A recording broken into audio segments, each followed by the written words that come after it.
Welcome back, Latin Wealth Club, to another Latin Wealth Club podcast. Today we have something different. We're actually traveling. We're here in Simi Valley, California, with my guy Alex Reynoso. How you doing, man? Good, man. Appreciate you guys coming out, by the way. Appreciate you, man, for giving us the opportunity to even podcast you and to tell your story. Most importantly, I actually met Alex through a mutual friend, and we're getting into selling solar. And I was like, wow, when I heard about it, I was like, selling solar. Right, I was kind of confused about it at first, and then he told me a little bit more, and I was like, "Well, I'm interested." And then I got connected with Alex, and I actually learned a little bit about door-to-door sales for like a week and a half. Before, not that I quit, but I just had other things going on in life, so I had to take care of that stuff.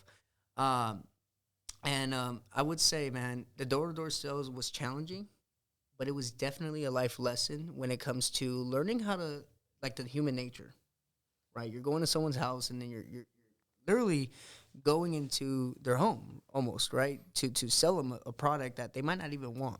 So you have to learn a lot of skills with that, and we'll get into that. But with that being said, let me remind you to pay the fee. The fee has nothing to do with money. Just recommend this to a friend, a sibling, or like-minded individual, someone that might find this valuable, knowledgeable, or interesting. So make sure you're to not be a hoe and share the show. So with that being said, Alex, talk to me, man. How did you even get introduced into selling solar? Well, it goes back to 2020. The world was kind of shut down. I kept seeing this ad online that said, like, go solar for no cost, get paid by the government to go solar. And I was living with my parents at the time when I was dead broke. My dad was talking about the light bill, and he was talking about solar, possibly buying it. So I clicked on the ad, and I was like, hey, Pops, I got the sales guy coming to the house. I'm going to act like I own the house. I want to hear the pitch, see how this gimmick works. So how'd you even know that was a gimmick, though? Because I feel like a lot of people wouldn't even be interested to hear a sales pitch. Like, what even made you interested into the sales pitch to begin with? Yeah, I mean, I started sales since I was 16. Okay. So you kind of like know how to, I don't know. I just felt like there was a half-truth in that. So I clicked on it, and I was curious myself. And the dude that came over, I'd play football with him, which is funny. So I knew who he was. Shout out Stratton Wolf. And he came over, and he just, shot us straight on how it worked. And I asked him a bunch of questions. And my dad, after he left, was actually like, hey, bro, you should look into solar. Like, I think there's money in selling that stuff. And it was mid-COVID. I was looking for an opportunity. The world was obviously a little bit upside down. So, Were you unemployed at that time, or what was your situation during COVID that even sparked your interest to even look into it? yeah. So, like 2 weeks before COVID shut the world down, I was a general manager in an HVAC company. Nice. And there was a lot of like government and state rebates at the time where I had the idea of going on my own, starting my own HVAC company. My friend's buddy had his HVAC license. And there was some free government money out there for some programs. So I was going to do something on my own. And then the world shut down. So that program and the money stopped. Like the funding had ended. So now I was stuck in the position where it was COVID. I wasn't really doing much, but I was looking for something. And yeah, that's where it started. Okay. Now, was there any situation that maybe you were like, I need to find a job? Or were you no rush? You were just like, I'm just interested in learning about this. Yeah, that's where the story gets a little interesting. So I was just interested in learning about it. And at the time, I think I was 25, and a little immature. I was about $30,000 in debt. I was living in my parents'. They have like a little shack in the backyard. Yeah. It's probably 70 square feet. It's like it's a bedroom. Yeah. I had just like moved back with my parents. I was broke. I was like in between stuff. And I was looking for something, And so solar, I thought it was going to be real estate. I thought I was going to wholesale real estate. I was watching a bunch of videos on that. I was like, oh, this is it. But ended up not being it, obviously. But anyways, Stratton came to the house, pitched solar. He liked to golf. I liked to golf. We went golfing the next day for fun. And then there were him and this buddy named Shane, who I work with now, were telling me about solar a little bit. I was asking him questions, and it always piqued my interest. And then like 2-3 weeks later after meeting Stratton, I had figured out that I was about to have a kid. Oh, shit. Yeah. And so I was like, damn, I got to figure something out. So, and again, I'm broke, no income. 30K in debt. Yep. And so her dad's friend ended up hooking me up with a job at the movie studios, like building sets and stuff. Okay. And it's decent money for a job as far as the hourly, and it felt like the right thing at the time, right? You got health benefits, pension, provide, right? And it's like, okay, this is the right move.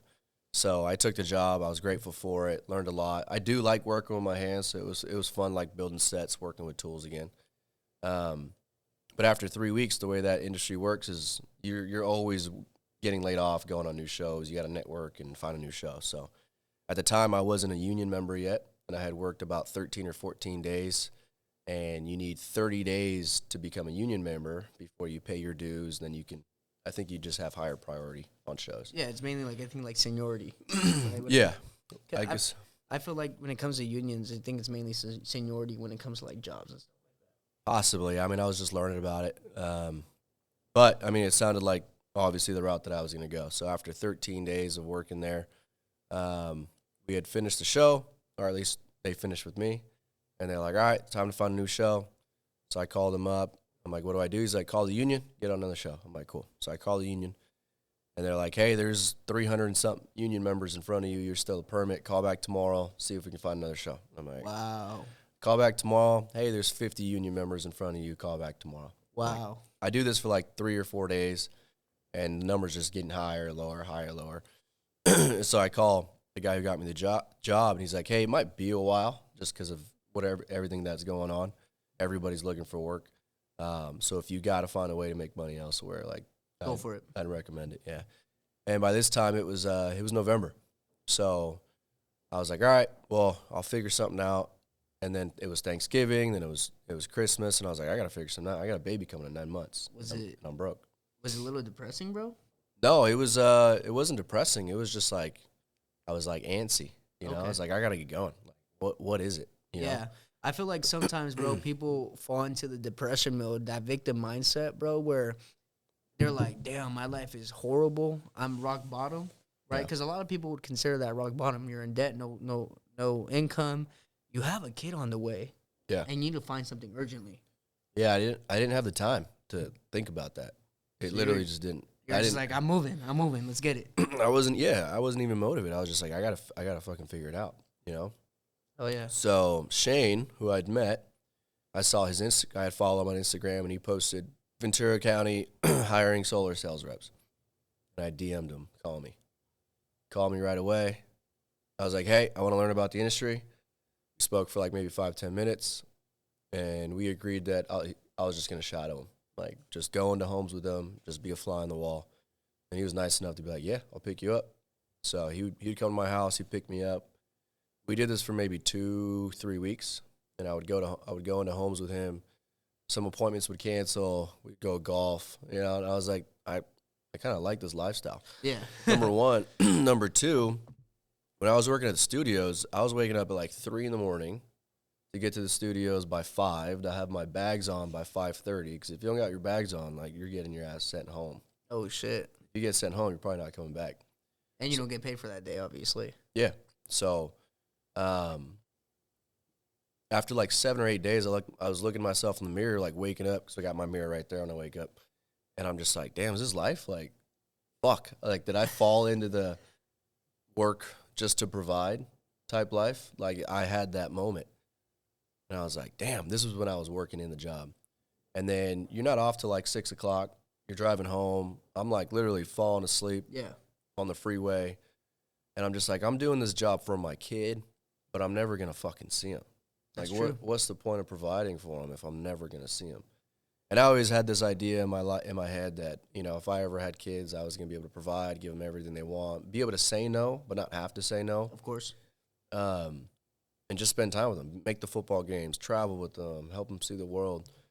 And that job was going to provide financially, but it wasn't going to do the other stuff. So seeing the lifestyle that Shane had and solar guys had that were busting their ass, I was like, yeah, they eat what they kill and they don't eat if they don't kill, but at least, you know, they got the time and they're betting on themselves. So I asked myself, what if I just put, you know, the 60 to 80 hours a week at the studios? What if I just put that into solar and just bet on me? Hell yeah. Like, how can you lose? So come January, I called Shane up because I had shadowed him like pretty much through the holidays. I'm like, hey, come January, it's like game on. Let's go. And that was January 1st of 2021. And we haven't looked back since. So ever since then, you just started selling and never went back. Yep. Now, from that day, when did you make your actual first sale and your actual first commission payout? Yeah, good question. So I didn't do anything crazy. My first month, I think I sold maybe 3 deals, right? Complete, or was it just like they're in progress, like you weren't paid yet? Because I know with your Yeah, industry, so it's until installed, right? correct. Yeah. So at the time, installs were like 4 to 6 months out. Oh, wow. So I had sold 3, and Shane's like, hey, you just made this much money. I'm like, no, I fucking didn't, because it's not in my bank. That's true. Right? So that kept, in a way, it was good because I didn't like rest on my laurels and be like, oh, I just made this much. I was like, well, that money ain't real because it's not in my account, right? So I just kept going. And I think my second month I sold 3 again. My third month I think I sold 5. And then come my fourth or fifth month, I started selling 10 or more every month. Started getting the hang of it. And then January, February, March, April, I didn't get my first like small advance paycheck till like April. And I was living off of like these small upfronts that they give you, just paying my credit card bills with them. And then I remember I got like my first $15,000 like from a weekly paycheck, and I was like, oh, like this is real. Hell yeah. And I was in Palmdale at the time when I got paid, waiting for an appointment, and it felt really good for like 5 minutes. 5 minutes. Yeah. You didn't get big headed and walk in that appointment like I'm about to close this deal. You know what? I don't even need to close this deal. No, because I was still broke. I was like still underwater. You know. Gotcha. I was in debt, and because it felt so real, I was like, "There's so much more. Like, there's so much more growth that can happen." So I remember just calling Shane. I was like, "Dude, I just got this check. Awesome," you know. And I just wanted to do it again. And so yeah, I went to Yard House. I got a steak dinner by myself, kind of reflecting, working on my iPad. And then after like 5 minutes, the like excitement went away, and it was just like, all right, what's next? And then I went to the next appointment in Palmdale, kept working, checks got bigger, more consistent. Now let me ask you this, man. I feel like it takes a certain mind for someone to see it that way, right? A lot of people, bro, 15,000. Was it 15,000 if I'm not mistaken? It was, right? 15,000, bro. Someone would take the whole month off. Someone would take that steak dinner and then eat steak dinners for the next week. You know, there's a lot of people that don't have the mindset you have. So that mindset of this money isn't real and that there's a lot more, where did that come from? My son, dude. Like when you're about to have a baby or having a kid, it changes your perspective on everything. And I agree. Like that is true. And I think if I wasn't having a son and I was in the same situation, I probably wouldn't be in the shoes that I'm in now. I probably would have pissed this opportunity away. I got lazy because you don't have responsibilities. Right? You're not paying rent. You don't own a home. You don't have kids. I guess if you're doing those things and you do have responsibilities, that's what they call a deadbeat piece of shit, right? And there's those guys out there too. Yeah, I guess. Of course. But I know a couple. Yeah, but it just didn't feel like enough. Not from a standpoint of like I need more money. It was just like I want to give this kid an amazing life. I want to give him a house, a backyard to play in. 15 grand ain't gonna do it after taxes, right? Yeah. And so I guess I just have an objective mindset. I wouldn't say positive, just an objective. Like it ain't a lot of money, in like relatively speaking. Yeah. You know, I had a goal. I wanted to make $250,000 my first year. That's probably what kept me going too. And I was like, I just got to keep going. Fell a little shy of it, but yeah. But that's another thing that I kind of want to get into in the future with Latin Wealth Club is setting those goals unexpectedly, right? You want to set unexpected goals, right? $250,000, bro. You went from making no income to wanting to make $250,000. That's a big jump. Mm-hmm. You know, for a lot of people, that's impossible, right? Some people might not even see that money, right? So to even put that goal, to put an unrealistic goal ahead of you, and to just fall shy of it, that's an accomplishment. Yeah. You know, and then you know what, man. Was your girlfriend and your parents kind of giving you shit at this time, man? Was that going on? Was there a lot of pressure going on too? Not so. A lot of that stuff was in my head, if there was any. I mean, there were moments where I was having conversations with her, and she's known me since I was 16, dude.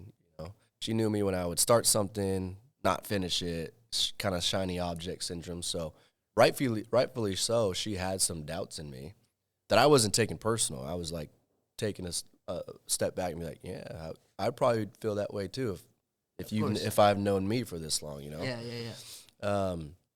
But it was a lot different because of the motivation of the kid. And we were having a conversation like, hey, I just sold this many this month. She's like, what are we going to do if by the time he's born, these installs don't hit? Right? And I'm like, these installs are going to hit.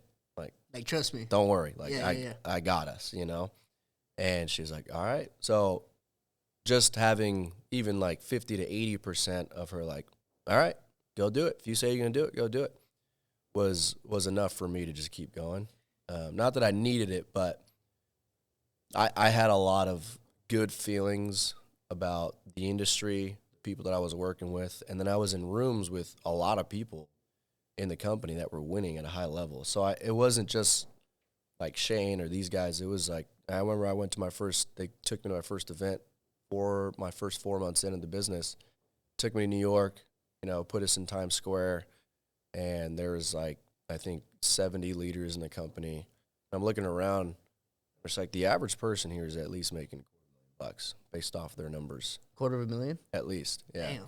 Like the lowest person in the room was probably making 150.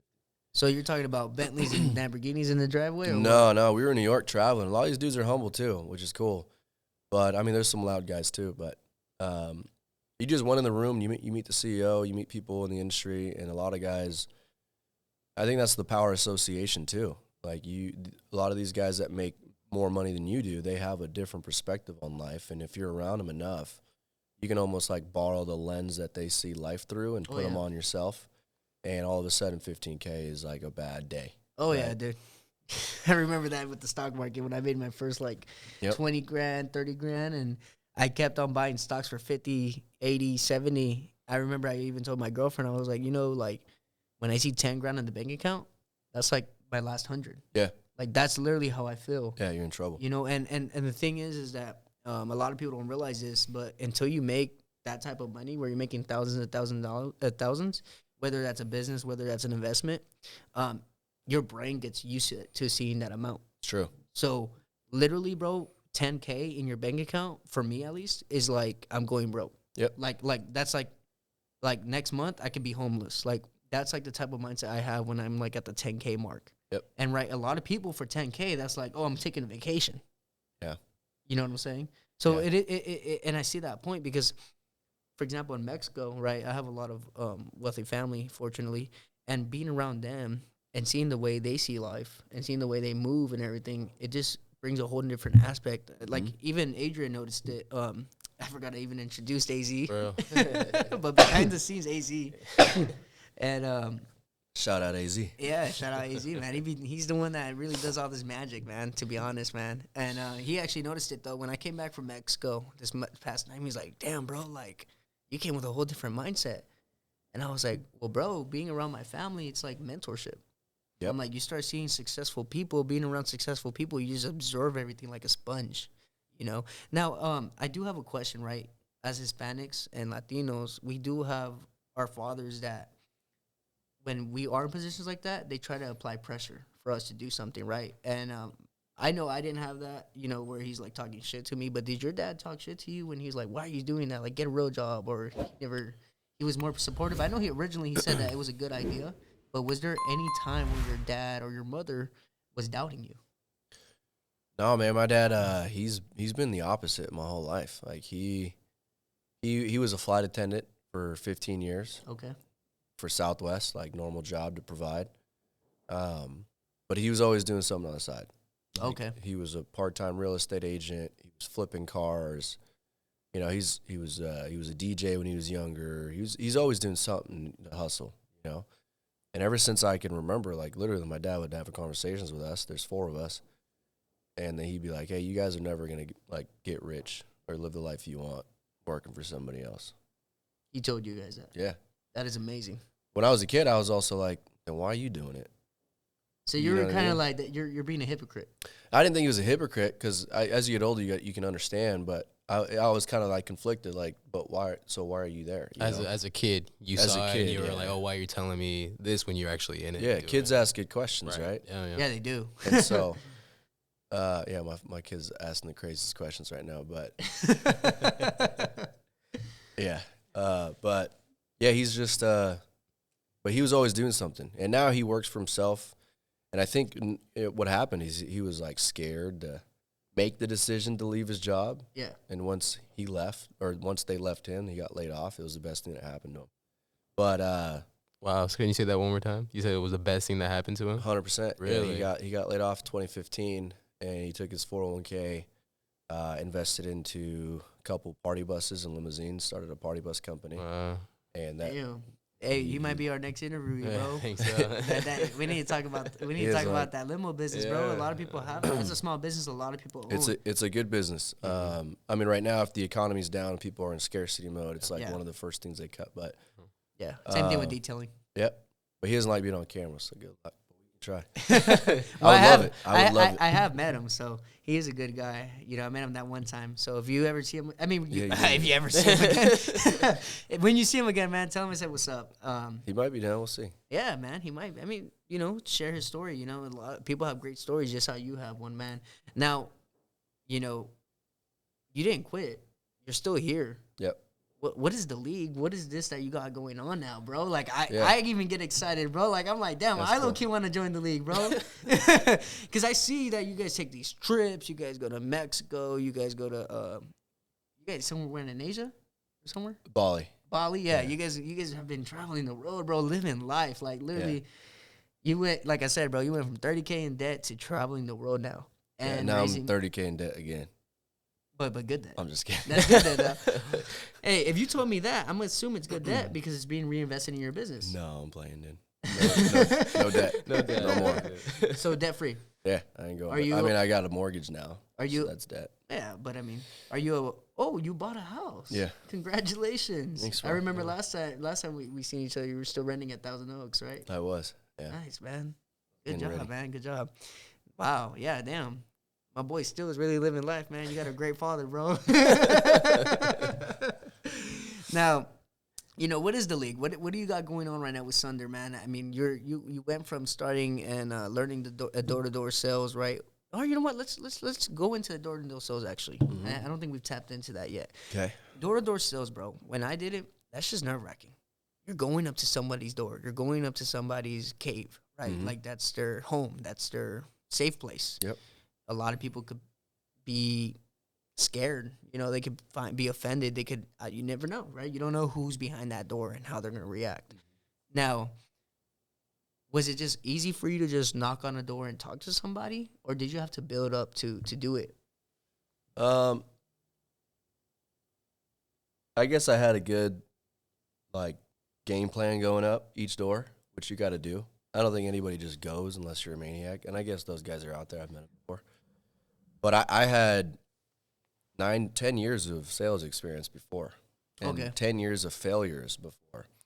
And I've met some people in the industry and the company that's like, oh, dude, you had, like, overnight success. Or, like, how'd you get so good so quick? It's like, dude, I got, like, 9-10 years of trying to make money. Selling. Yeah, selling. Never cracked, like, more than $80,000 in a year. That led to this. You know, so that led to confidence. That led to already having thousands of times of getting rejected.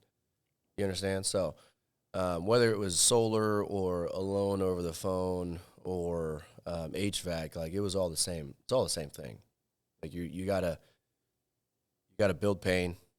You gotta ask good questions, and you gotta help people solve their own problems in their own words, and you're gonna make sales.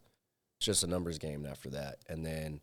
The hard thing, though, that for me was I had never done doors. Like, doors, phones, all that stuff was easier, but, like, getting rejected, door slammed on you, yelled at, cussed at, it was like, damn, this is a different game. Oh, you yeah. know? And then you got to go instantly move to the next door and brush that off your shoulder. And you might meet the nicest old lady right after that. Oh, yeah. So it's just a mind game. You got to play with yourself, not take anything personal. I mean, most of the time, somebody answers a door like that, they probably just have a terrible life. I mean, Yeah.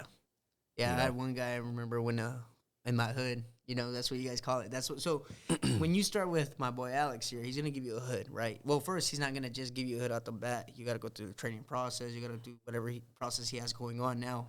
Things have changed. I Yep. don't know how you guys work it now, but at that time it was more like I'm gonna shadow him. How he said I'm gonna be a fly on the wall, and then he just throws me up in the wild. Almost. Well, I went knocking with Yeah, you you went the first knocking time. with me the first time, and then the second time he was like, "All right, I'm dropping you off, bro." He's like, "I'll see you at 7." And I was like, "Damn." So I like that though personally because it put me in a position to where I can't walk home. I'm in Simi Valley. Yeah. I live all the way in San That's Pedro, bro. That's the reason we drop guys off. I can't walk home. They got no choice. I got no I'm picking choice you but up, to I'm walk dropping on you the off. door, bro. That's what we do. Yeah, just pick up and Yeah. drop Pick off. up and drop off. Bro, kids. literally, he just left me, bro. Like, It's the school bus, Yeah, man. bro. Get out. Figure and it then, out. and then keep in mind, I don't even know this neighborhood. I know nobody in this Yeah, neighborhood. right, So right. it even made door knocking a little easier, right? Because nobody knows me. I don't care what they Yep. think about me. Yep. I don't care anything, right? Now, the only bad experience I ever had was some guy opened the door and he's like, "Didn't you read the sign?" The no soliciting, Yeah, yeah. no soliciting. I'm like, "I'm not soliciting." He's like, "Yeah, you are. You're coming to my door to sell me something, right?"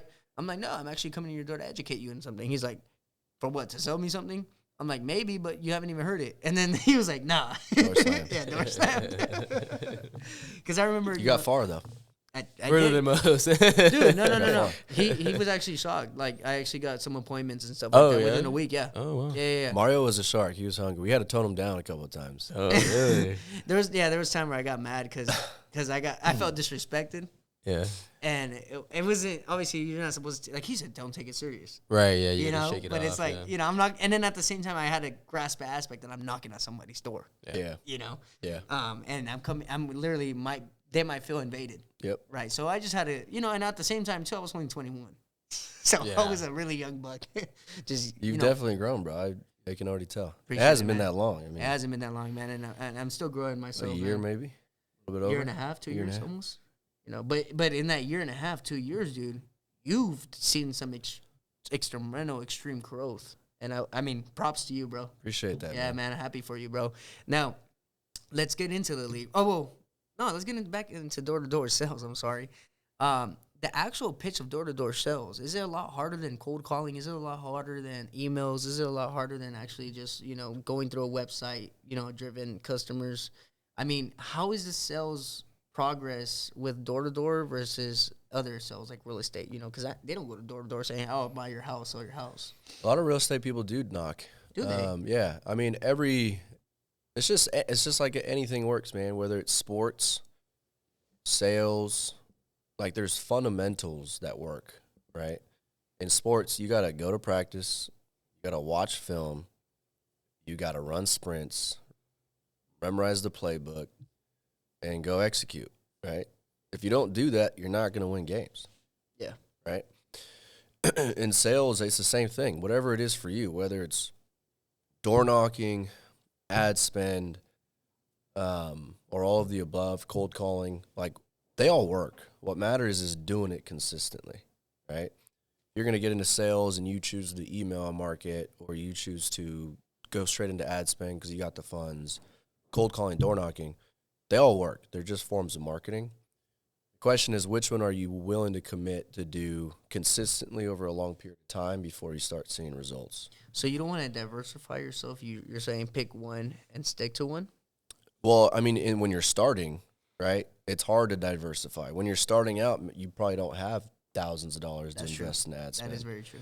You probably don't have the skill set to copyright for emails, right? Like the one thing you can do is put some shoes on, get your ass out there, turn right or turn left, and start getting some knuckles onto wood.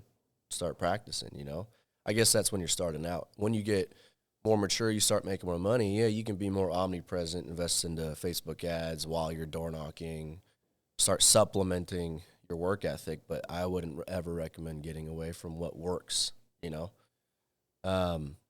your question is which one's easier? Whichever one you can confidently, consistently do over a long period of time. Whatever works for you. Yeah, I mean, if I were to jump on the phones right now and stop knocking, I would get success on the phones. I'd figure it out. You know? But that's that self confidence. That's that years of rejection. That's that years. That's what people don't understand, right? You have that confidence to say that I'll get a sale because there's no unknown. You know what you're walking into. You know that you're walking into a world of rejection. Yeah. Right? Rejection comes with it, but it's also understanding that anything takes time. Anything worth having, whether it's a body that you want, like you can't just go to the gym once a week. You can't just eat right once a week. 60-day program, man. Try it out. I know if I go to the phones and I stay consistent, I'm going to win. Not just because I'm good or whatever. It's just if I commit to this shit and I consistently do it every single day, how am I not going to get results? Same thing when I started. Yeah. If I work 80 hours a week in the solar instead of the studios, how am I not going to win? Yeah. You know, and if I fail, at least I'm getting better. That's true. You know, I'm learning. Because I remember one time, you know, Alex, not only was Alex a friend, but he was kind of a mentor when I was getting into this. And he told me, he was like, it's like when you work out, bro, you're ripping the muscle. You're ripping the muscle so that way that muscle could grow. Yep. He's like, you just got to practice. Be consistent, bro. Like, don't shame yourself. Because I remember the first couple of days, I didn't get no appointments. I was like, damn, bro, like, this is harder than I thought. Yep. Right? I was like, damn, my good looks and my charm should get me appointments. Well, that's where you fucked up. That's where I fucked up. You thought you had good looks. Yeah, I was like, hey, I'm going in there. They're gonna be like, oh, I thought I had good looks. I go in there and I'm like, damn, like, you know, I'm like, people are gonna want to talk to me. I'm such a friendly guy. Nah, man, people. You gotta understand, man, when people know that you want their money, they feel a certain type of way. 100%. You know, and they're going to go straight on defense mode, mostly when you're at their doorstep. 100%. Now, for anyone that's getting into door-to-door sales, you know, you did say pick one and stick to it, but when you're sticking to door-to-door sales, what are some tips and tricks that you might give somebody? Just sticking to the fundamentals? Starting out, say the same thing every door until you become good enough where you can, because there's 3 phases in memorizing a script, right? There's awkward, then there's mechanical, and then there's natural. Nobody goes straight to natural. Maybe some people do, very rarely. Mechanical is like, hey, how are you? Are you the homeowner here? Like, you're just so focused on what to say next, you're not picking up on any cues they're giving you. You're not picking up on any psychology, body language, right? And then there's that's awkward. Or mechanical. And then when you go to the natural phase, you don't even have to think about what comes next. You got it so memorized. You could say it and recite it like your favorite song. Yeah. Because I think that was the overwhelming part with me when I was starting out, was the fact that, you know, the rebuttals and the human psychology of it, right? Now I understand that as I got older, you know, that psychology of people, because I started reading books. And people, if you could read books, it just opens your mind to the human brain. It opens your mind to people think, man. And I think when it comes to sales, that's what you need to learn is how people think. And like you said, human nature, right? The way they talk back, picking up on little messages. Yep. Right, messages that they give you. And I couldn't grasp. For the life of me, I couldn't grasp that back then, right? But now I understand that. Now I understand why you're saying, like, okay, like when you get rejection, this is the way you want to pivot. This is the way you want to do that. And like I said, I couldn't understand that. Maybe I was too young. Maybe I was too immature. Who knows, right? Maybe it just wasn't my time. But the fact of the matter, though, is that when you were able to see that, and I feel like since a lot of people would take, like I said, it's overwhelming for them. That's why they quit. Yeah. You know. Yeah. And do you get a lot of quitters? Do you get a lot of people just coming in here 2-3 days and then they're gone? Yeah, people quit all the time. I mean, we're trying to have a tougher filtering process. So we've changed it now. Where they got to go through an 8-day program before they're even considered a rookie. Oh, shit. So we call them walk-ons. Yeah. They can't make the team unless they go through 8 days. So you're running this like a football team. Trying to run it like, because here's the thing. We don't ever want to put anybody in a position where they're gonna lose. Because what's the point, right? Our motto here is come here to change your life or don't fucking come at all. That's right. That's what this industry did for me. So why are you going to come here, fuck around, try to just make 50, 80, 100 grand here? Like, this thing can change your life in tremendous ways. 6 to 12 months. Yeah. You know? Change your life. Yeah. So I say it with my chest when it's just like, dude, like, come in here and take it serious. I don't think you're ever going to see an opportunity like this ever again. Value it that way. So sometimes when they don't see it that way because they're young or they have lack of life experience, it's on us as leadership to put themselves in a mindset and habits that force them to win. Because if I don't put them in a position to win, I'm doing them a disservice, because I don't think you owe anybody anything except for two things, which is number one, a quality opportunity where they can win, and number two, a good example of what that looks like. And so I try to work on the example every day, but number two, what we're tweaking always is like, is our onboarding process, is our training program the best? If somebody comes in with no experience, are they going to win? And if they're not, is it on us? Like, where are we lacking? It's not, that guy's a quitter, he sucks. It's like, well, yeah, that's probably true, but where are we also sucking? And so we're always tweaking it.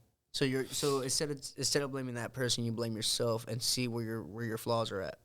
Yeah, I think if you can do that in anything in life, you're always going to win. If you get hit by a car, right, and you break a leg, and it's like, yeah, you weren't driving the car, but if you also take responsibility, like, I should have looked both ways, right? Like, there is an aspect of that was my responsibility. Whether that be true or not, if you truthfully have that outlook on life, you're going to win. Yeah. Everybody else is on the opposite side of that. Yeah, everyone wants to play victimhood. Everyone wants to be, these people did that people did that. It's like, bro, take yourself responsibility, you know? So sometimes things happen to you because you did something. Yeah. You know, and people don't realize that. Yeah.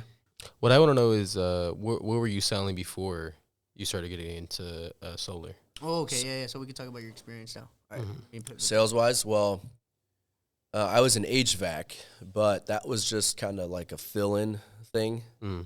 Because so were you actually selling HVAC, or were you just, because I think you said you were like a management or something like that? Yeah, I was running their call center, and then they made me GM, and wasn't something I wanted to do. It was just like a fill-in job to pay bills, because at the time, I was living in, I moved to New York in 2017 or 2018, one of those years.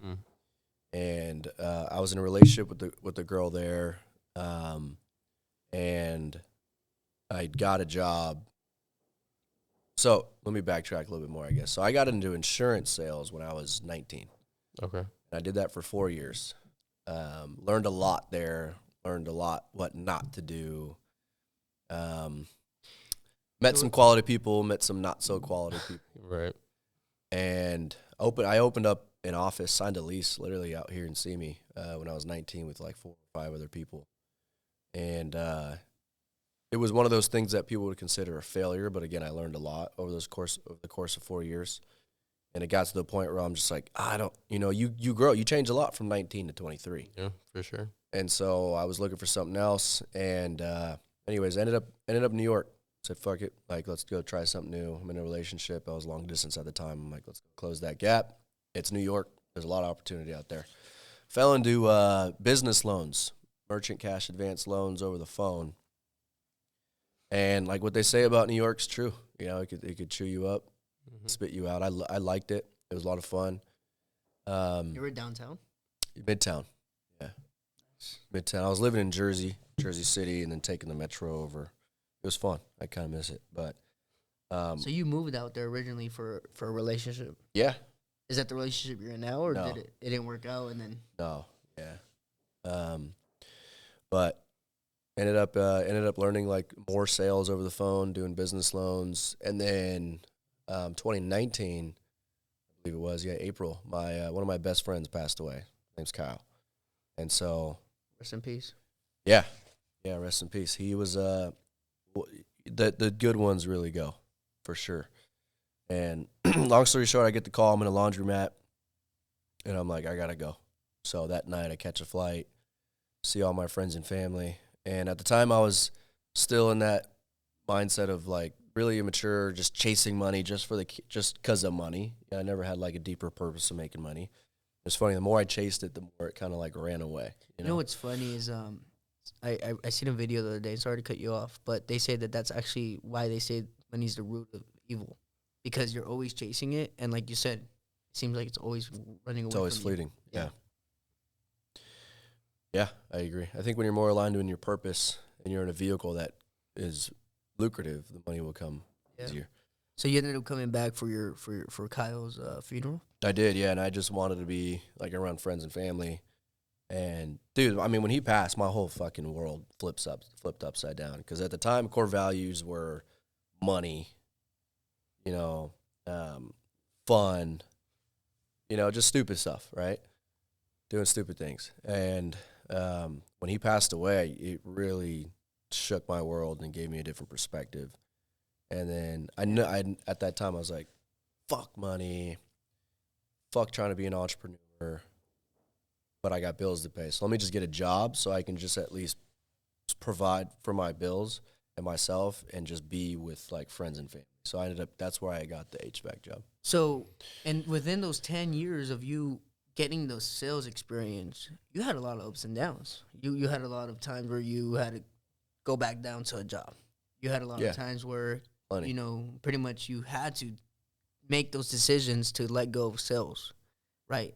Would you say on average it would take anyone 10 years to master it how you master it? No, because I had it all fucked up, man. I was trying to master money, and I wasn't trying to master myself. Ooh, It's damn, true. man. That is... Alex, goddamn, bro, that shit made me think right now. It's true, because you asked, should it take you 10 years? It's like, no. It could take you way shorter than that. It could take you 6 months. I was trying to solve the wrong problem. I was trying to solve a money problem when it was a me problem, because any opportunity that I went to, guess who was showing up? Yourself. Same person. Yeah. So no matter where I went, I was there. And the person that I was not a winner, was not a consistent person, was not a focused, purpose-driven guy. Now, how did you get to that point? How could somebody that's not purpose-driven become purpose-driven? Ask yourself better questions. Stop doing the shit you shouldn't be doing. Like we've all been there. You have a night and you wake up and you're like, that's the same shit. Yeah. Like why am I around these people? Why am I doing this shit? I don't feel good. You feel shitty for like 2 or 3 days about what you did, what you said, or whatever happened. Like we all and this audience knows, right? Yeah, everybody, right? But yet 2-3 weekends later, you're doing the same exact shit around the same exact people. And so you just gotta Tim Grover said it best. He said, if you constantly try to get your shit together, you're just gonna end up with a pile of shit. It's not about getting Damn, bro, that shit's deep. Yeah. That's So deep. that's what I was trying to do. I was like, I gotta get my shit together, when really I had to remove shit. You gotta eliminate. And we've all seen that photo of that like statue. He's like chiseling away at himself. Yeah. He was like a big rock before. Yeah. That's what I was trying to do. I'm like, okay, what do I have to remove versus trying to put together? You know what I'm saying? Yeah. So I just got busy. I got too busy. I got too productive to have time to do those things, because it's easy to say yes to those things when you got all the time in the world. Yeah. Right? When I got to be somewhere at 8 a.m. on a Saturday morning, hey, bro, you want to go out Friday? No, can't. Sorry, got to be up early. Versus it's a lot harder to be like, you got nothing to do the next day, and you're just like, nah, I'm going to stay in. Stay in and do what? Right? Like, I'm staying in. I got to prep this proposal because I got at 9 a.m. tomorrow. I got at 8:30 tomorrow. So, you got to eliminate. When I was starting my detailing business, it was the same thing, man. I started at 17 and, kind of grew it to mobile at 18. By 19, we're doing like 10-car days. And, dude, me and my little cousin Moncho, man, shout out Moncho. And we're just doing, I was only 19. He was 16, 17, bro. We're just two little youngsters in the streets of LA just washing cars, detailing cars, man. And that's awesome. I remember, yeah, bro, same thing. A lot of my homies, hey, we're drinking tonight, bro. Hey, we're doing this. And I'll pull up sometimes, man, a couple hours. Yep. I'll be out by a certain amount of time because I got to be up at 5 in the morning the next day. Make sure my van's getting warmed up. Make sure we have water. Make sure the gas, gas tank's filled. Make sure the machines are filled with gas. And I remember just being on the same rope, man, where I was like, I literally had to tell myself, man, like, do you want to grow your business? Do you want to make money? Because, man, maybe my mindset wasn't right at that time, but it was money-driven, just like you. Mm-hmm. But the only difference here is that since I wasn't in debt or anything, I was living at home, it was just all profit. So you could say for the position, for the situation, it was the right mindset. But I had to grow into that, man, and I could relate to that, man. Just saying no to your friends, bro, and knowing maybe not cut them off, but knowing when to set a boundary. Yep. It is very difficult, bro, because you're setting a boundary for your success. You're setting a boundary for your own life. You're being selfish, right, at the moment. Yep. And the person doesn't. Some people don't understand that. Your friends might think you cut them off. Your friends might think like, that there's an issue, you don't like them anymore. Did you ever have that type of issue where? Yeah, kind of. Where, oh, you're not the same, Alex. You've changed. Oh yeah, I mean, for over those course of 10 years, because you're evolving, and when you're immature and you're like trying to grow, you're imitating other people you want to be like. Oh yeah, dude, I did that a lot. You know what I mean? Yeah. Versus like becoming your own best self. Yeah. You know what I'm talking about? So they had some validity with what they were saying, right? But at the time, you don't realize because you're just trying to grow and you think they're against you. And there's a lot of stuff. There's people that say, they're insecure about their own success. They're scared of you winning, and that may or may not be true for your friends, right? Sometimes they just genuinely think that you are changing for the worse. You think the opposite, and that's fine, right? Yeah, just you got to see it from their mindset is what you're saying. You do, and I think you just got to, like, as I've gotten older, whether it's rejection, my own thought, or somebody else's thought, like, it's all made up. It's just the thought, you know what I mean? Like, if somebody's like, most of the time we're in our own head creating scenarios of what we think our friends or family are saying or thinking. That's true. Right? Like, sure, there are times where they might say things, but let's be honest, the majority of the time is you creating fucking scenarios. Maybe it's just me. No, I think it's a big thing for even. It's a big thing. Even when you go door to door salesman, I feel like a big part is all mental. Yeah, and it's kind of like you're afraid of something that's not even real. Yeah. Now, with that being said, mental regulation, bro. How do you regulate that? You got to realize that it's just, and it took a while, but you just got to realize that it's just a fucking thought, right? And when you're present in the moment, and you try to like resist that thought, the harder it's gonna persist. Right. If you're just like, no, let me not think that way, which is to a certain point good, you have to almost like a strainer with water going through it. Yeah. Like, you just got to stay there. Eventually the water's going to go all the way through. Same thing with like a thought. Like, okay, let me like actually process this. Okay, I think this person doubts me. He's going to say this. Why am I thinking that way? Is that even true? Do I even give a fuck about what he thinks? Is he even thinking about me right now? He's probably not. So what the fuck? You know what I'm saying? You start to like go down the path of just like, am I stupid? Am I gay? Why am I, why am I thinking about what another fucking man thinks about? Right. For real. And that happens in like 10 seconds. Like all of those thoughts. And you're just like, no. You know what I'm talking about? Yeah. And then now it's gone. Now it can't come back. If you put it that way, bro, everyone will stop thinking about everybody. Yeah, you're gay, dude. Hey, don't get us canceled either, dog. You're thinking about what other men think of you. You might play for the other team. But it's true. Like, if you let it go through you and you realize it's just a thought, it'll exit you just as fast and you can move forward versus, no, that's not the case. I'm a G, whatever. It's like that thought's going to keep knocking at the door. Because I kind of do that, bro. I kind of just be like, don't be a little bitch, bro. Don't fucking think about that. Like, and you, sometimes you that's are good. who you are. Like, bro, remember who the fuck you are. Remember what the fuck you've built. A lot of that's good. But at the same time, though, you're right, though, because I'm pushing it back. So it's kind of like, I don't want to think about it right now, but I'm going to think about it later. Yeah. And I can't, and that's one thing that as entrepreneurs and even salesmen, regardless of what you are, just being an independent person, you need to learn how to regulate, bro. I think it's just processing emotions and thoughts, dude. Like, that's part of mastering yourself too, is just understanding it's never going to stop. It's a constant. Yep. You're always going to have doubt.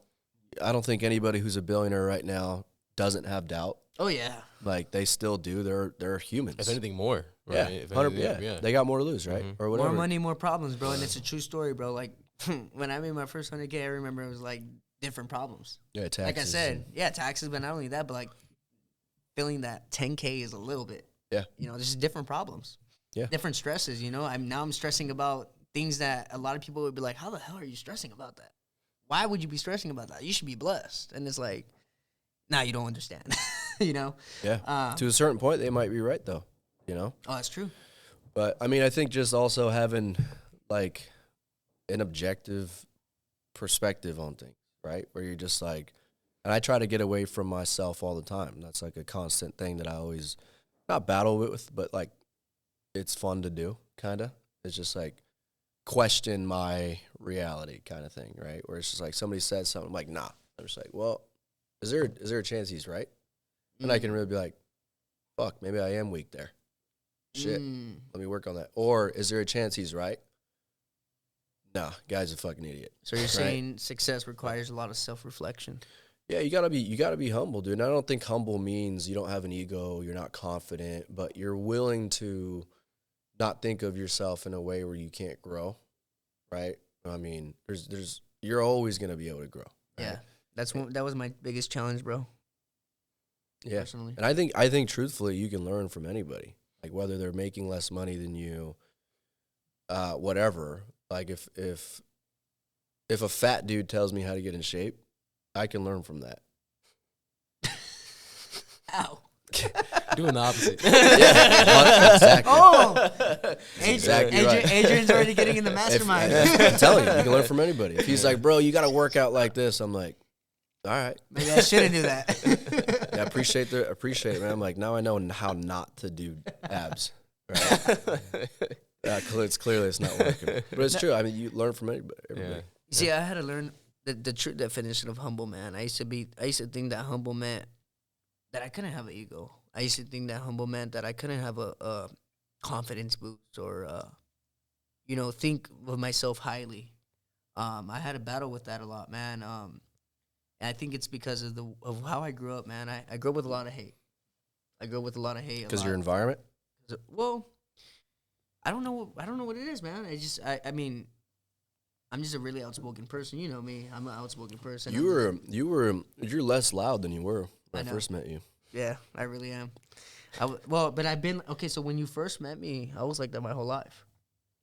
Yeah, I mean, I don't know if you want me to share some of the things you would say on the phone. Coming, finishing up from the doors. I'd have to yeah. Just know, guys. I was like, this guy's gonna burn his hood down.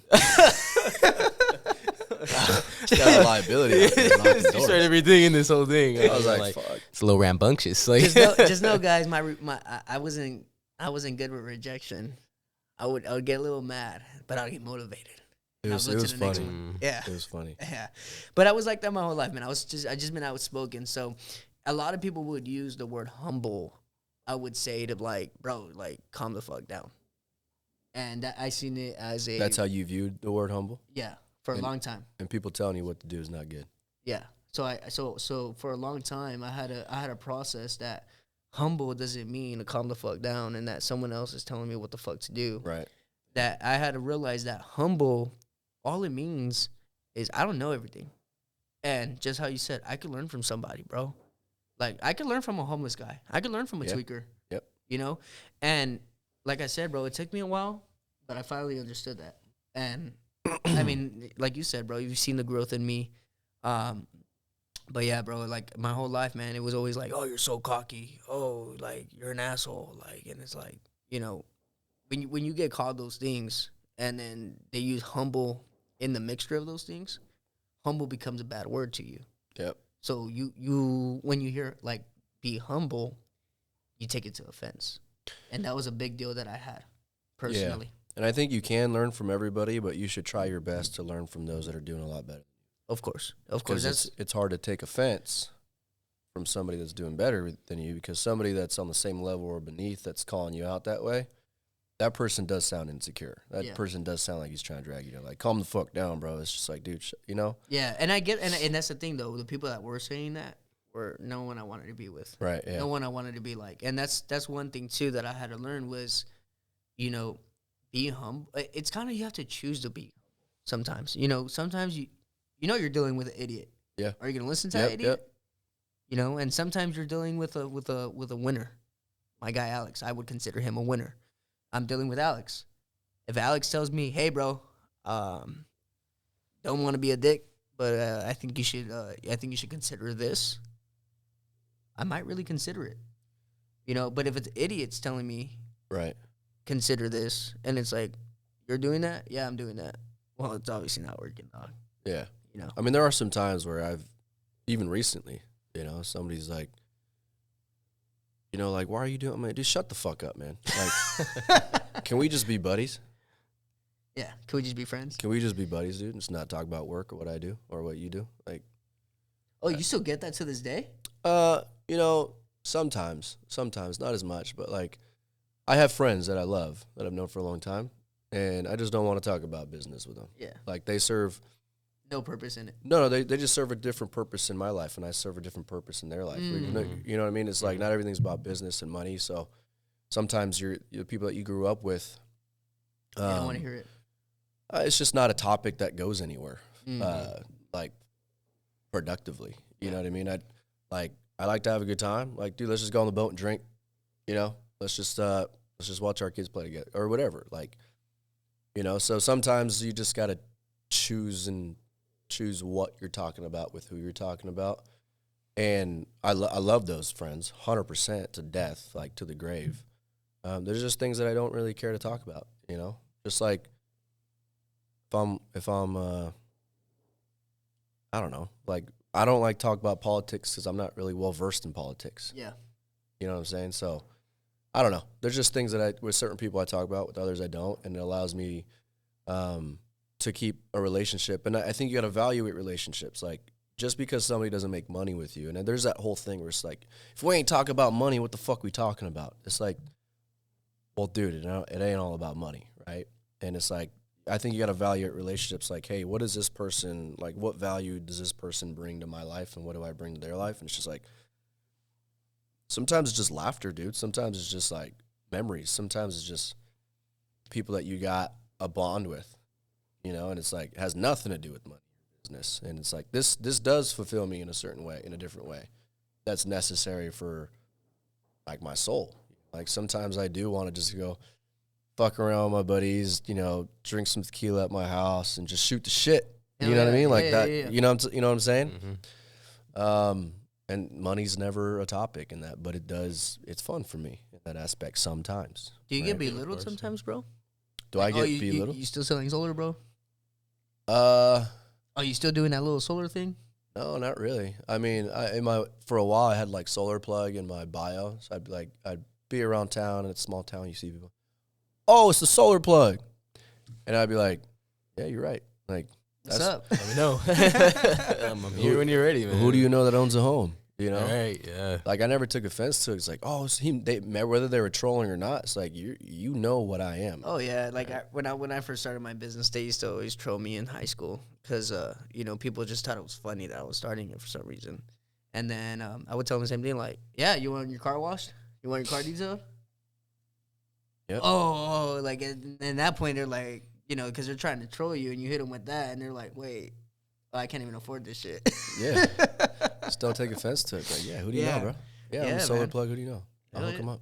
That's right. I think you brought up a good point, man, about being in other people's lives where we forget where we are just one part of somebody else's life. Mm. And sometimes it's kind of like you just need to pay your part in that. And just like when you're saying, I'm not going to take advice, like a good book that I heard, I'm not going to take advice about diamonds from a construction worker. Right. It's like you got to find the right people in your life. And even if you get told stuff from other people, it's kind of like, you're not in my world. How can you even be speaking on that, right? And why would I even take that into my head and really process that? I think the most egotistical bitch shit you can do is take offense to shit like that. Like, you know what I mean? Like, but everyone goes if somebody's giving you advice, you're like, no, I'm not, I'm not going to listen to you. It's just like, dude, just process it. Like, take the good, leave the bad. Yep. And then be like, yeah, you know what? Like, don't belittle the person either, but just, damn, yeah, that's a good point, man. Yeah, I'm going to try to implement that. And just like he doesn't know what he's talking about, or, he might have had a good point there or whatever. Yep. I think you're better off leaving the situation like that versus like, fuck that idiot. Absolutely. You know what I mean? I mean, and also like relationships, dude. You just never know where you're going to be in life ever. Mm-hmm. True. 5 years from now, a year from now, 3 years ago, if you told me I'd be selling solar and everything that I got going on right now, I'd be like, dude, I'd fucking kill for that. You know what I mean? Like, how do I do that? How do I get there? Or if you would have told me, hey, you're going to be knocking doors, I'd have been like, what? Sure, if it's worth it, but you just never know. So just don't get disrespected. Don't let people disrespect you, but like treat everybody with respect. I mean, and I didn't do that growing up. I've learned that. Me too. You know, I had a problem with that. You just never know where a relationship's gonna get you, good or bad. Right. Yeah. Yeah, bro. I think that comes with a lot of personal growth, a lot of personal development. Yeah, and getting your ass kicked sometimes too. You know, physically or spiritually or whatever. Like even in business, bro, you gotta get your ass kicked in business sometimes 100%. to even fucking learn some shit, bro. Like you gotta lose a couple thousand to make a couple thousand, or even 100,000. You know, people don't realize that, bro. Like sometimes it's just that, like you said, man, with your dad, that laid off. It's the best thing that's ever happened to him, man. Sometimes blessings come in disguise. You know, not to get into religion or anything like that, but it just comes in disguise, bro. And you guys got to take it as it is, and like you said, just progress it and then regulate the emotional side of it. You know, and yeah, bro, that's crazy. And it does tie in with sales too, because if you're the thing about sales and going back to sales, bro, the emotions of sales, like the emotions of, oh hell yeah, I'm gonna go and I'm gonna sell 10 installs, right? With your industry, and you don't even get 10, you get one. Now, how do you deal with not not unmotivating yourself? You know, it's like you gotta regulate that.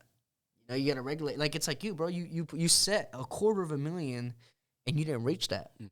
A lot of people, oh fuck that, I quit, right? But then you see it in an open mind way, and you're like, well, shit, I didn't get there. I got pretty close. Yeah. I mean, we just missed it. I just missed it. But if I would have shot for 100K, I probably would have just missed it. I've been just missing my whole life. You know what I mean? So I'd rather just miss than not shoot at all.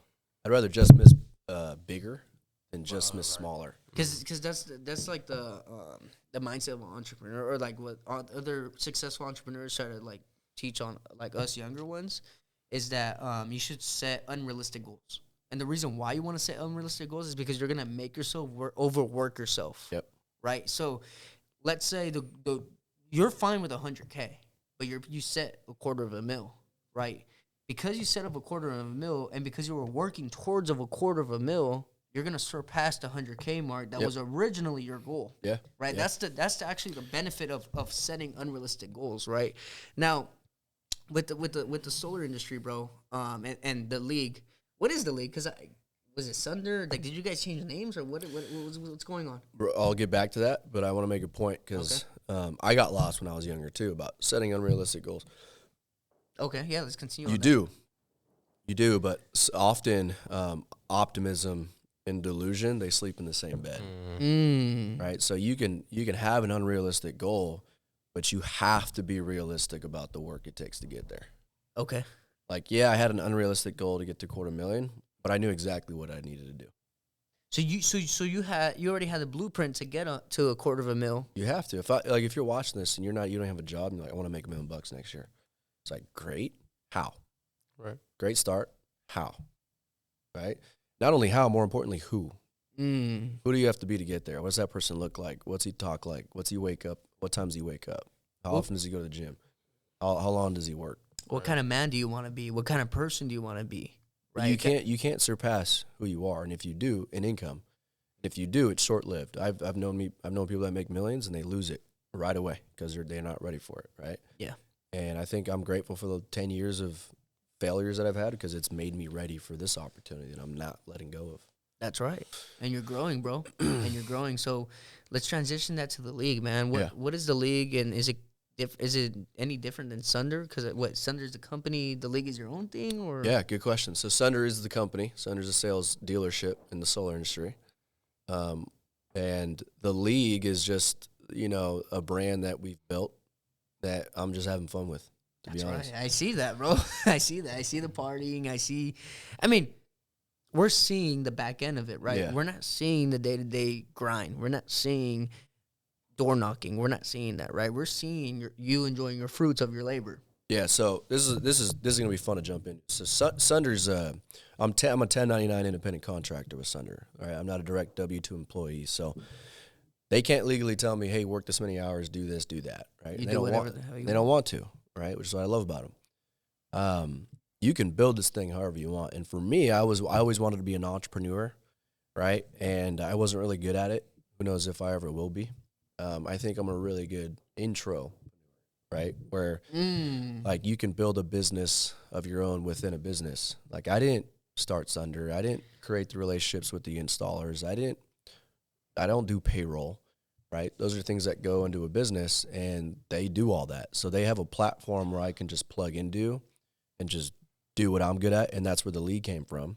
Okay. Is I feel like I'm building a company within a company. Yeah. That takes care of a lot of the back end stuff, and I can focus on growth, culture, recruiting, That's sales. so funny because anytime we hear about it, entrepreneur life, right? It's you're everything. No, there's two. Right. There's two. No, I know, but what I'm saying is usually when you hear about the entrepreneur life, it's like you have doing everything. Yeah, you're doing everything. But it's funny that you're seeing it as like, no, I don't really want to. I don't have to do all that, and I don't want to. But there's still a lot of space to make money. Yeah, I think a lot of people that want to do everything is their ego. It's like, this is mine. I do everything. It's like, dude, that's holding you back. Like, you need a team, man. Right. Is that you? Yeah, bro. Damn, I'm throwing shade, bro. Hey. If I hit you, I didn't mean to miss you. hey, go. You're a little far, but it would have been nice right about out of here. Boom. Right there, I like that. No, and you know what, bro? And that's the topic I kind of want to go to right now. You know, I think that's a perfect time. Building a fucking team, building a fucking crew. Yep. It's fucking hard. You see, I didn't do that with my detailing. You know, it was only me and my cousin. But now that I'm doing this podcast, bro, first things first, I got a co-host and I got a camera guy and an audio guy.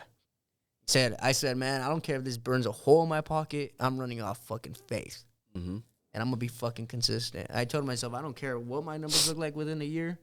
I was like, maybe I'm not able to put in as much time as I would like to, but next year I will. Because I've you know, like the same thing with you, bro. A little bit in debt, trying to get out of it, just trying to be in a better position so that way I can just go full force, 100%, all gas, no brakes, right?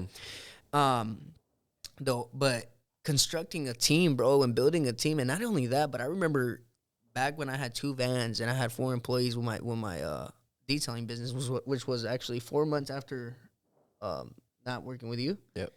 In April, right? So we were good, right? And I remember, bro, the fucking mental stress of like trusting my employee. Yeah. Dog, like I couldn't sleep at night, like giving him the van, trusting him with my clients, making sure money's getting back, like getting all the money's getting back to me, right? Trusting him with that, right? Constructing a team, bro, constructing a crew is difficult, right? Mostly when sometimes not everyone's on the same page. You know, when and it, like they say, right? You gotta hire slowly and fire quickly, right? For you, bro, when you're constructing your team, what are some things that you see that you would look for? What are some things that you would see as a red flag? I think going another way with this help answer that question better. It's like when you're like, oh, is this person equipped, or they're not on the same page? Like, whose fault is that? The leader, me. Yeah. Like, if you don't trust them fully with your clients, and you probably never will 100%. Of course. Because you're always going to think you can do it better, and that might be the case. But if you feel like you've given them everything, and you've trained them as best as you could to be better than you, and you have a mission, you have a statement of like, this is who we are, and if you can gain commitment and buy-in from that employee, you're never gonna you shouldn't have like, are they on the same page questions. And if you do, that's on you, not them. And I'm not attacking you, right? But in general, like, if you got an employee you don't think is on the same page, why is he working for you? Yeah. And if he's gonna keep working with you, make sure he's on the same page. That's right, get the buy-in. But things that I look for, coachability is probably the biggest one. How coachable are you? And that's something you can't really learn about them until they already implemented in your system. So we try to gain buy-in as fast as possible, and we try to filter them out as fast as possible. Yeah. So we tell people during the hiring process or even interview process, like, dude, this is going to be the hardest thing you've ever fucking done. You're gonna hate this thing. We're going to drop your ass off at 2 o'clock. We're going to pick your ass up at 8 o'clock. And we'll literally role play it. I'm like, can you take this?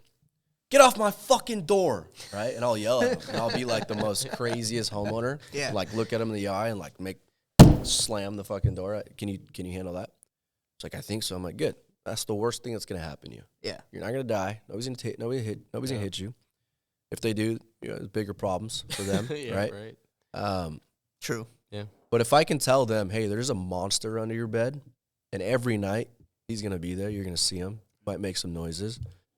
His tail might stick out from under the bed. It's gonna look creepy as fuck, but he's never gonna touch you, right? That person's gonna be able to sleep at night. Yeah. Make sense? Yeah. And if they know the monster that's on the other side, and it comes, it's like, oh, Alex told me this was coming. Right. I'm prepared. Cool. Let me just push through. So as far as what do we look for is we try to filter them out. So we got a filtering process that before we even onboard them, they have to do homework. They have to. I can't say have to actually. We encourage them to come back equipped, and if they don't come equipped, they don't come back ready. They're clearly not hungry. Right. Make sense? Yeah. Like, hey, you want to join the team? Cool. Here's a script. Come back tomorrow. Have it memorized. They come back tomorrow. It's half-ass. Go home. Right. Nice. Don't even Right. come back. Now- Come back tomorrow. One more shot. When you do have that crew, how do you regulate that crew? You know, you already have a crew, right? You already filter them out. You have your winners. You have your go-getters. You have your sharks, whatever you want to call them. Now, how do you maintain those group of people on the same page? And obviously, it's a leadership. Now, you know, we're talking about leadership. What do you do for leadership? Is there anything you like? Any type of self-growth for leadership that you do, or Myself? yeah, I feel like you asked two questions there. I did. I was kind of going off. No, you're fine. So the first one was? First one was when you actually do you have maintain a crew, growth? How do you maintain the growth, and then how do you keep Personal. everyone on, personal for yourself and then for the crew. Okay. As far as maintaining growth and keeping growth is just staying true to what works. And for us, that's work schedule and core values and accountability. Okay. And from the get-go, same thing. Like, hey, dude, we're onboarding. It's like if you can't commit to our core values, if you can't commit to what it takes to win, we just don't onboard you. So whether it's your first day or 15 months later, I'm having the same conversation with you, number one. Number two, everybody's pulling on that exact same rope. So if somebody's late, I'm not the one that's like, hey, bro, why are you late?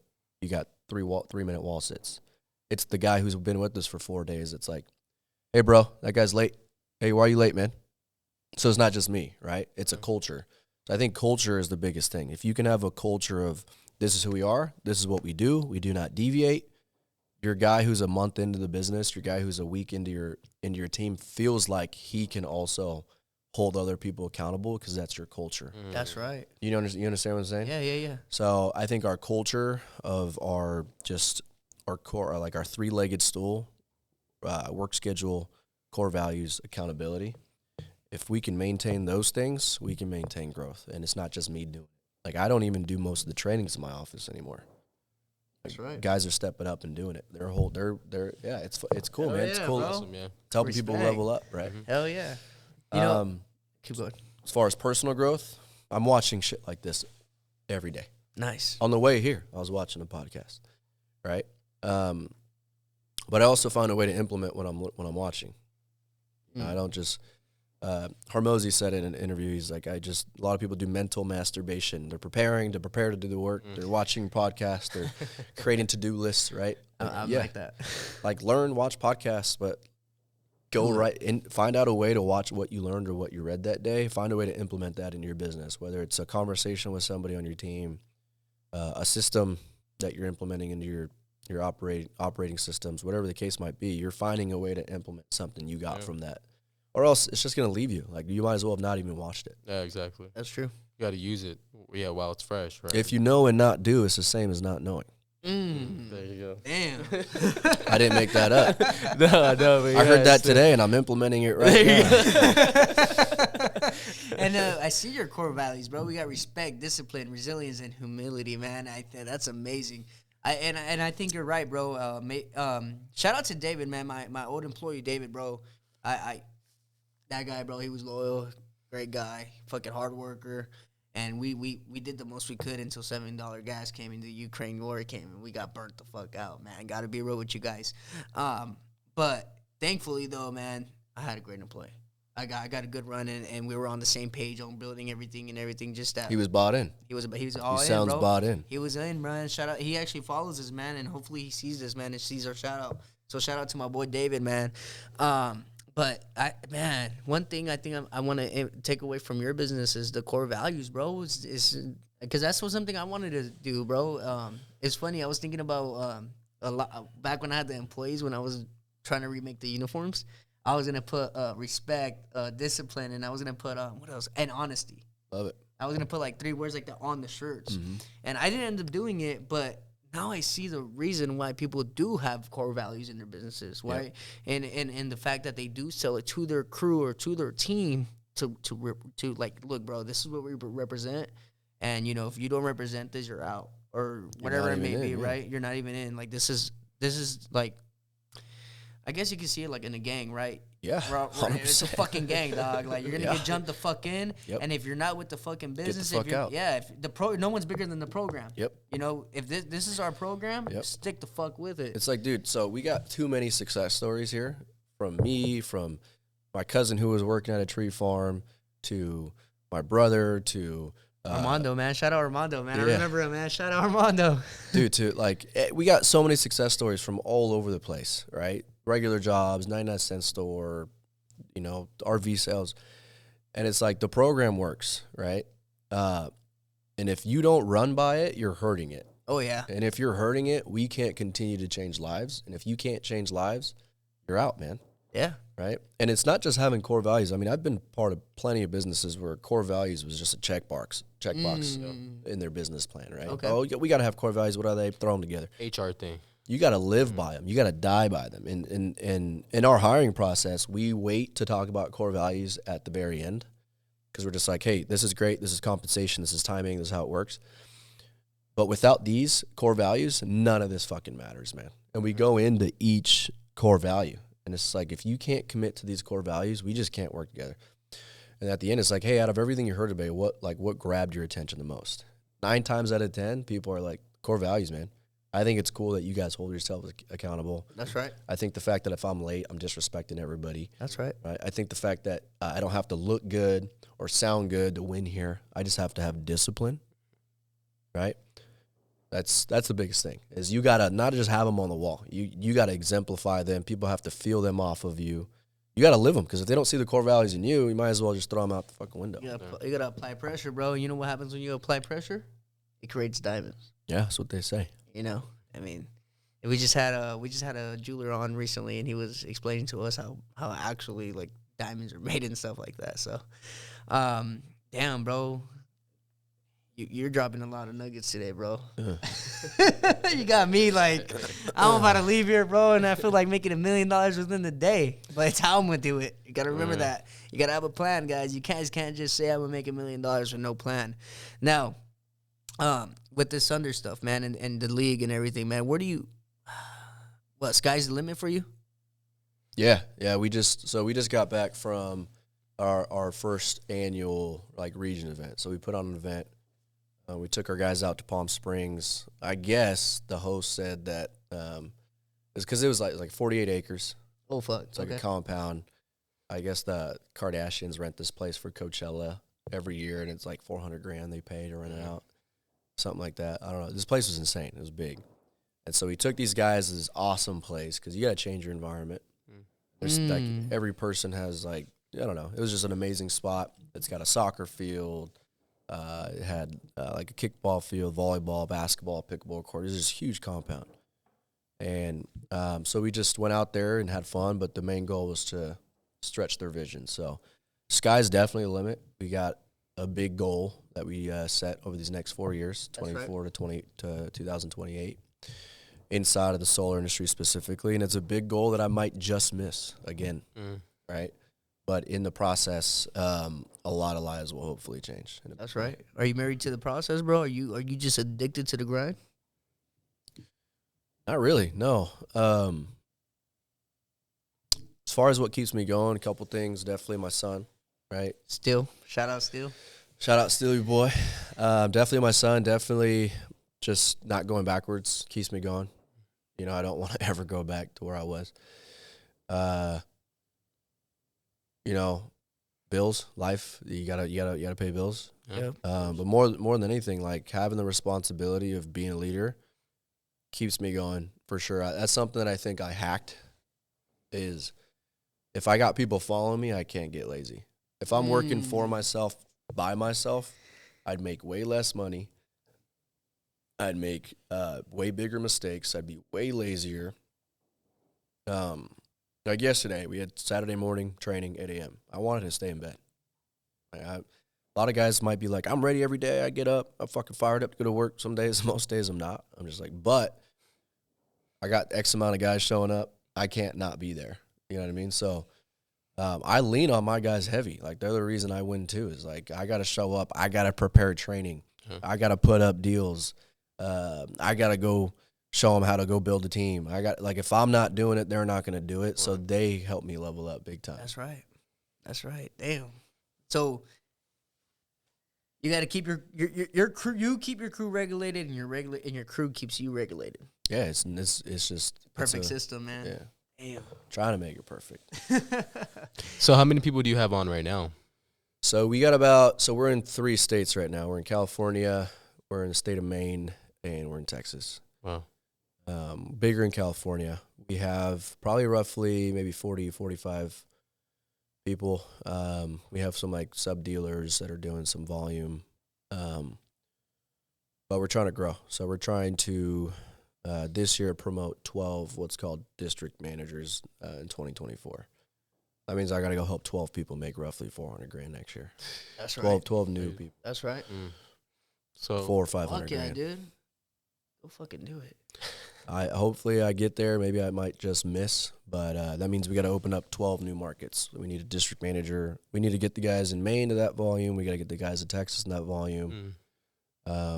Get some of the guys here in California that volume, but also open up new states. Damn, bro, I'm excited for your future, bro. Excited for you guys, man. Damn, bro. This is how amazing podcasts start, dude. You guys got a really awesome flow. Appreciate that, bro. You ask good questions. You've invested into a good equipment. You know, you guys are doing it. Yeah, means man. a lot. Yeah, thank you. I know we were kind of shocked the last podcast because my boy Saeed was like, "Yeah, bro, you're popping right now," and I was like, "Cause I don't feel like I'm doing a lot. I don't feel like I'm doing a lot." So when he said that, I was kind of like, and even AZ was like in the background. He's like, "Bro," he said, "We're popping right now," and I was like, "Yeah, bro, I heard that." I was like, I don't know how he thinks that, but bro, if people see us that way, fuck it, let's run with it. Like, you know? Yeah. And then now that we're doing this, we're going to go up to Northern California, we're going up to Redding, and we're going up to Stockton to do some interviews. I'm like, fuck, dude, like, I would have never thought I was going to be fucking traveling to go interview people, bro. Yeah. Or, like, even coming to see me, which is on a Sunday morning, guys, a whole hour away. Yeah. On a Sunday morning. And that's good time from where you're from. Exactly. It's Sunday morning, bro, no traffic, bro. We cruise control and we're good, bro. Now, it's funny, right? Shows you the dedication I had when I was door knocking because I was having to drive over here. Yeah. You know, and back then I have a hybrid now because, you know, we got to travel now for business. But I didn't have a hybrid back then, bro. So I would have to eat up the cost of the gas and everything, man. And even though I didn't actually get an official sale, I did set appointments, bro. And I remember the one that you showed me, man. That one worked that one day when I was like, when they were like, "Oh, we don't need that. Someone else already came." I'm like, "Yeah, but were they as good looking as me?" And then it just made him laugh, bro. It made him laugh. It's like, yeah, they send the ugly ones first. Yeah, you see, yeah. Sorry about that. I had said something like that. Like, oh yeah, they send the ugly ones first. And I remember I said it all nervous, bro, because I didn't know the reaction I was gonna get. And then they just laughed. And some people don't laugh, and it's awkward. Some people just look at you. Like, they send the ugly ones first. It's like, all right. The good thing, it was an older lady, right? She was like, "Okay, so what do you have for me? Let me see. Let me check it out." Yeah. And, you know, grabbed her attention, right? Because that's the thing about sales. Brought the wall down. Yeah, you got to get the attention. But I remember, man, and then it was gonna end up being a sale, and it didn't end up being a sale. But it is what it is, whatever. And actually, that's where I met your brother, Armando. Yeah. Yeah, he had pulled up. You weren't available. Yeah. It was that Armando one. was like, "Dude, that guy Mario, he's a shark, man. That guy's intense." It's because, bro, I came in here full fucking energy, AZ. I came in here, and I was, like, pumped off steroids, dog. I was in here. I was like, yeah, I'm going to make $1 million.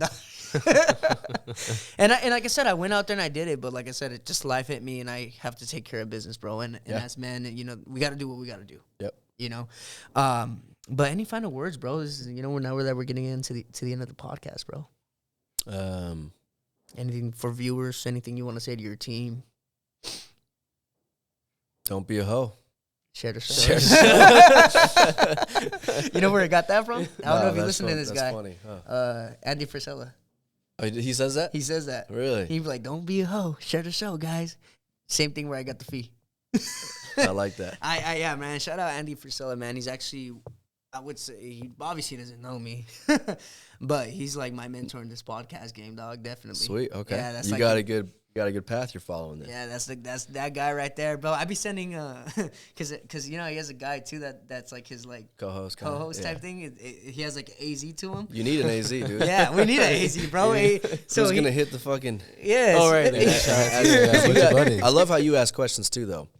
Yeah, you try to mix it up for sure. I tell him too. I'm like, yo, bro. Like when we're driving over here, I'm like, yo, bro. We're gonna go hit up my boy Alex, right?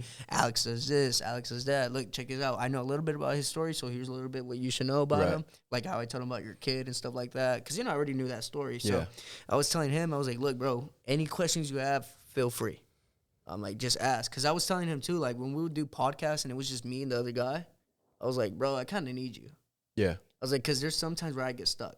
Or there's sometimes where I can't think of something, and I need you to pick up on that and just rebound me. Yeah, you guys in the same flow. Yeah. So it took a couple months, but he's been picking up on it, and it's good. And then now that we have the sound effects too, like we have the gunshots. Yeah. It's too far. I wish there was more of those. No, we do. I'll do better next time. Well, look, bro, we're gonna have to check in with you in 6 months because you do have a lot of good goals for this year. Yeah, that'd be awesome, bro. And I'd have to return their favor and visit you guys when you guys got a bigger studio. Oh, yeah. That's right. Well, the goal would be, man, to have something where I could be chilling more on a couch than in a steel chair in my apartment. Yeah, this is perfect. Like the setup you have here is just really perfect. You guys can use it if your guests want to come. Sure. But it's an hour away, but hey, we'll do it. But we appreciate the offer, bro. And the goal actually is to get something like this. Yeah, I actually want something with like a garage door and shit like that. I was thinking of like converting that because that's just dead space behind those doors. I'll show you. Yeah, I used to put my cars in there, but I was thinking about converting into like a podcast and do one myself, and also like rent it out to people that are. Hell yeah. Mm-hmm. Mostly here in the semi industry, you probably don't even have a podcast studio or nothing. Yeah, I think the Valley more.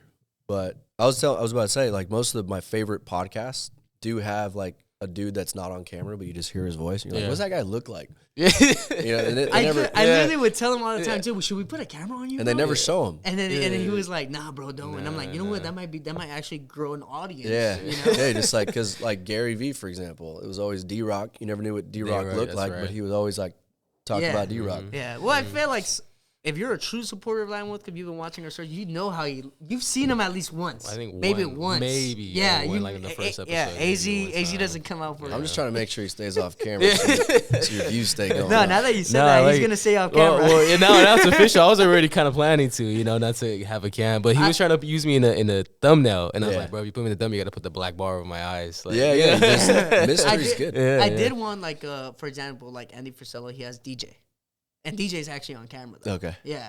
And that guy, he's just like, he's the one that says, don't be a hoe. But even like Jamie on Joe Rogan. That's right, yeah. I have no idea what he looks like. I just know he pulls shit up. Yeah. I saw him one time. He has long hair, and it threw me the fuck off. Oh, really? Yeah. So he walked in the background. I was like, whoa, he has long hair. You know who I seen? Who did I see? Oh, Theo Vaughn. Oh, yeah? Randomly, dude. You see that one? Like, where at a hotel. I was walking by. He was coming out. He was waiting for his car, like on the valet. Yeah. And I go and I look, and I look at him, and I'm like, damn, there's a fucking redneck. And then, no, I'm not gonna lie, bro. That's the first thing, bro. The guy looks straight Southern. We're in California, Yeah, we're You're also racist. So I am not racist. I am. I'm just kidding. Oh yeah, bro. Anyway, so I look, and I turn around, and I'm like, hey, bro, I know you. Right, and I say that shit loud as Yelled fuck. at him. Yeah, I'm like, you don't yell at the right thing to do, man. I tell him, and I even point at him. I'm like, I fucking know you. And he's like, right? He's like kind of shook. From where? Yeah. he's shook. And I'm like, he's like, oh, what's up, dude? And then I'm like, what's up, bro? Like, I fucking watch your podcast. And then the thing about me, bro, is whenever I have seen a celebrity, like I've seen David Spade before, and I for the life of me, I can't remember their names. I'm not sure who that is. David Spade, Grown Ups, white dude. I probably know his face. I Yeah, don't know the how face is accurate his really, name yeah. is. When he told me the name too, I didn't know. He comes out and like, bunch of movies. Really popular, bro, if yeah. I showed you a picture and be like, oh, that dude. Yeah. Jamie, pull him up. right here, look. Oh, yeah, there it is. Shit, I know that. Yeah, that's good acting. Anyways, he's from Grown Ups. He's the white dude. He's a short white dude with the hair. He's always funny as well. White dude with the hair. Yeah, I know that. Yeah, you know that guy? Yeah. Anyways, so I told Theo, I'm like, yo, bro, yeah, I know you. I took a picture with him. And then I keep telling him, like, yeah, bro, I got my own podcast too. And, we were trying to network and stuff. Dude, hopefully he's like, yeah, let me get on. Which obviously didn't happen. Let me do it. Now, David Spade is, he's just Grown Ups. He does a lot of comedies. Yeah, man. Shout out David Spade, bro. Yeah, man. Yeah, We love and David I Spade. actually posted a picture and I was like, yeah, David Spade met MP. Fuck yeah, dude. Yeah, you got to have that confidence, He's you know? lucky, dude. He's lucky, bro. He met me before the a blessed day. podcast. Blessed Shit. So that's even better. I could say I knocked doors with MP. That's right. That's right. That's right. That's Yeah. Before he had We- 25 million subscribers. We always joke around about that shit too. Me and AZ, where it was like, oh yeah, bro, like you really know MP before MP. Nobody knows his face because he gave me a hat one time, right? And I don't really wear hats, so I gave it to my buddy who wears a lot of hats. And they know the brand? And they were like, how do you, where's that name from? I know MP. I've seen it. Like 5 people came up to him already talking about, oh, I know MP, but they don't know the face just yet. and it's fun. Yeah, I was gonna say it's funny as hell, bro. Don't let them see the because- face. No, You'll no, ruin the brand. Yeah. people do know me. That's the thing. That's in our city. So The MP? The thing is, The is logo.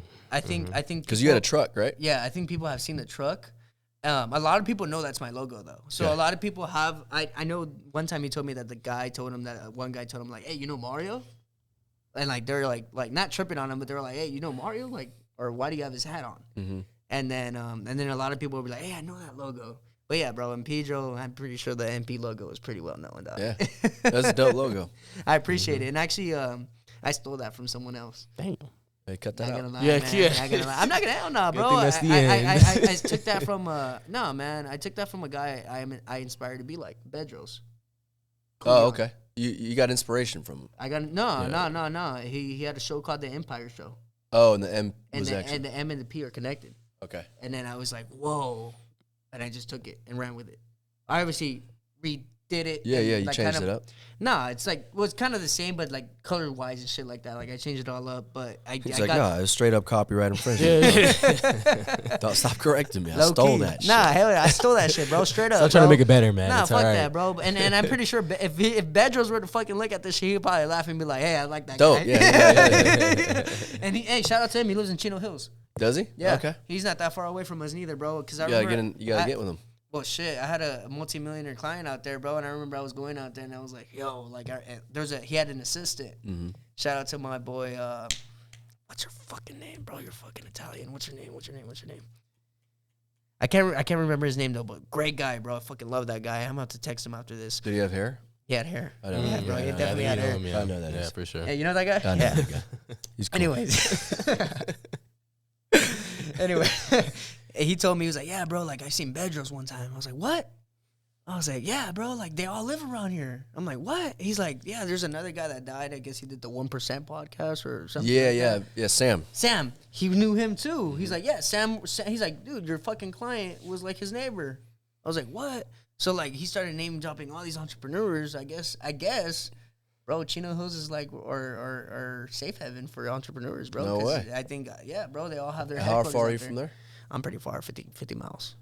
Same That's thing not from bad, here. though. It's like from my house to see me. That's not bad. Yeah, hour drive. Nothing Yeah, crazy. nothing. Less, yeah.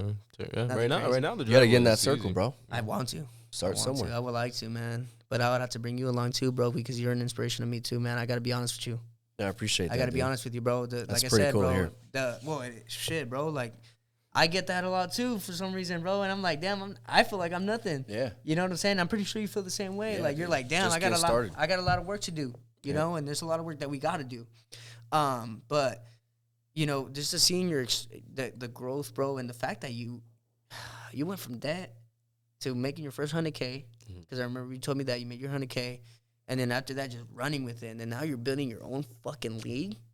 That's lit, dude. Yeah. And then not only that, bro, but I wouldn't even consider entrepreneur. You know, I wanted to bring that up too, the entrepreneur shit. Damn, this podcast was supposed to end, so it looks like after hours. But the entrepreneur, What is your definition of one? Because I always thought entrepreneur was kind of like an AZ. Like, he kind of came in here with he wasn't the one with the idea, but he's helping me build this, and maybe eventually he'll get equity, right? I kind of seen that. That was my definition of entrepreneur. I kind of wanted to ask, why'd you seen it that way? I don't know. It's the way I see it, I guess. I think entrepreneur is like, you can come into a space that wants you to grow, allows you to grow, doesn't put a cap on you, and it's just like, do whatever you want. Okay. Yeah, never mind. Build it however you want. Yeah. No. Yeah, that is it. If you put in those words, yeah. No, I just couldn't see it because I'm like, son, they're entrepreneur. I'm like, wait, what? I was like, 'cause he's 1099. Yeah. So, when you just said 1099, it's like entrepreneur would be more of a W-2. That's the kind of like the definition I originally had.